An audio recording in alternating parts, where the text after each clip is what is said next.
अगर हारने के बाद भी मैंने सच्ची श्रद्धा से और ईमानदारी से इस क्षेत्र की जनता का काम करने का, मदद करने का प्रयास किया हो तो एक मौका जरूर देना। और अगर आपने मौका दिया तो मैं बैठूंगा नहीं, मैं जैसे ही जीतूंगा पैदल यहां आऊंगा।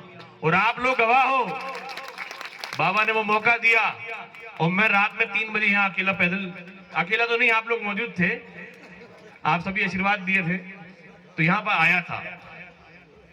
तो ये जितने भी हमारे वर वधू हैं, आप सभी का विवाह इस पावन मिट्टी पे हुआ है, यानी याद रखिएगा बाबा का आशीर्वाद हमेशा आपके साथ रहेगा। और मैं भी दुआ करता हूं कि जिंदगी में आप लोग सफलता प्राप्त करें, आप दोनों का दाम्पत्य जीवन अच्छा रहे। और रही बात सरकारी नीतियों की, तो आप सभी जानते हैं कि मैं हर मन से कहता हूं कि कांग्रेस और भाजपा की नीति और विचारधारा और लड़ाई ये सिर्फ चुनाव तक होनी चाहिए। चुनाव में जीतने के बाद आप या तो इस गांव के सरपंच बनते हैं, या जनपद के सदस्य बनते हैं, या जिला पंचायत के अध्यक्ष के सदस्य बनते हैं, या आप विधायक के सांसद बनते हैं, लेकिन ये सभी एक संवैधानिक पद है। और संविधान हमें नहीं सिखाता कि हम भेदभाव करें। तो हम सभी को मिलकर काम करना है। आमतौर पे जब पूर्व वर्तमान एक साथ मंच पे होते हैं तो एक दूसरे की टांग खींचने में लग जाते हैं, लेकिन मैं कहना चाहूंगा कि मेरे आदरणीय काकाश्री हैं, उन्होंने भी काम किया होगा, इसलिए 3 बार वो जीते थे। मैंने भी कुछ काम किए होंगे हारने के बाद, इसलिए आप लोगों ने मौका दिया। वो भी काम करेंगे, मैं भी काम करूंगा। जो अच्छा काम करे उसको अगली बार मौका दीजिएगा, क्योंकि ये पद कोई किसी का तो होता नहीं है। जो ज्यादा मेहनत करेगा वो फल पाएगा। लेकिन एक विश्वास मैं आपको दिलाना चाहूंगा कि संवैधानिक दृष्टिकोण से क्षेत्र का विधायक जब विधानसभा में बैठता है तो उसको अपने विधानसभा क्षेत्र के लिए लड़ना पड़ता है, क्योंकि चाहे पंचायत का बजट हो, चाहे नगर परिषद का बजट हो, चाहे पीडब्ल्यूडी का बजट हो, चाहे पीएचसी का बजट हो, चाहे प्रधानमंत्री सड़क से आने वाला हमारे बजट हो, किसी भी विभाग का बजट हो, वो मध्य प्रदेश की विधानसभा से पारित होता है। वहां आपको लड़ना पड़ता है, संघर्ष करना पड़ता है। और सरकार किसी की भी हो, मेहनत करने वाला अच्छा हो, संघर्ष करने वाला अच्छा हो तो परिणाम भी मिलते हैं। मिलते हैं कि नहीं मिलते? मैं किसानों की वोट से जीता, मैं गरीब भाइयों के वोट से जीता, मैं आदिवासी हमारे भाइयों की वोट से जीता। तो आपने देखा होगा,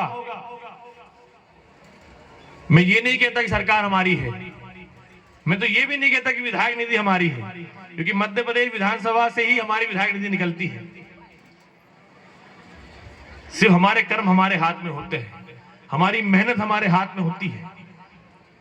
यहां लगभग 290 जोड़े हैं, पहले 300 थे, कुछ कम हो गए, जिसमें से 161 जोड़े टिमरनी विधानसभा के हैं, और उसमें से भी 70% जोड़े हमारे ढेड़गांव पहाड़ से आते हैं। आते हैं कि नहीं आते बताइए? और हमारे पहाड़ में सरकार कांग्रेस की भी रही, सरकार भाजपा की भी रही, पर सड़कें नहीं बन पाई। सही कह रहा हूं कि नहीं? बहुत सी बनी पर बहुत सी अधूरी है। चाहे तो आप राता माटी बिटिया में देख लीजिए, चाहे आप जूना पानी में देख लीजिए, और मैं आपको यहां से विश्वास दिला के जा रहा हूं कि ये सड़कें मैं बनवा के दिखाऊंगा।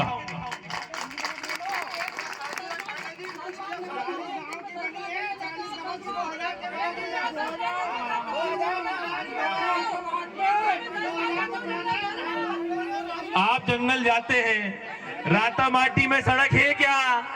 राता माटी में सड़क है क्या? और साहेब आपने इतनी मेहनत की होती तो आप हारे नहीं होते। देखिए, मैंने हमारे काकाश्री का सम्मान किया, उनकी भी बात रखी कि उनने भी काम किया होगा, है ना।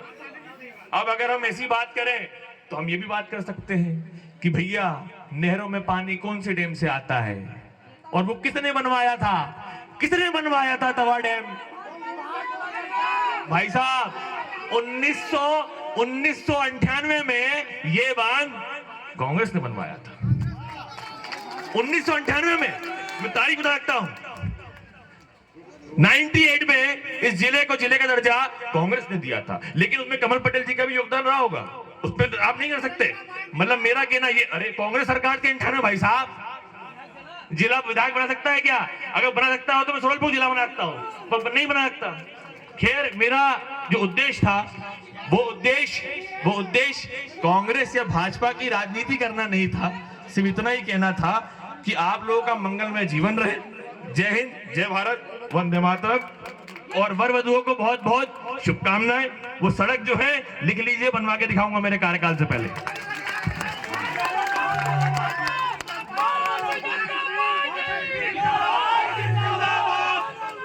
हेलो भैया, यहाँ पार्टी का कार्यक्रम नहीं है भैया, पार्टी का कार्यक्रम नहीं है।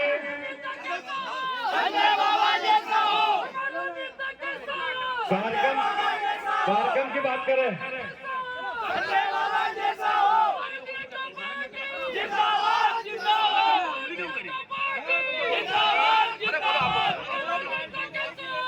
हेलो, कार्यक्रम को आगे बढ़ाते हुए मैं निवेदन करूंगा माननीय गजेंद्र शाह जी, जो जिला पंचायत अध्यक्ष महोदय हैं।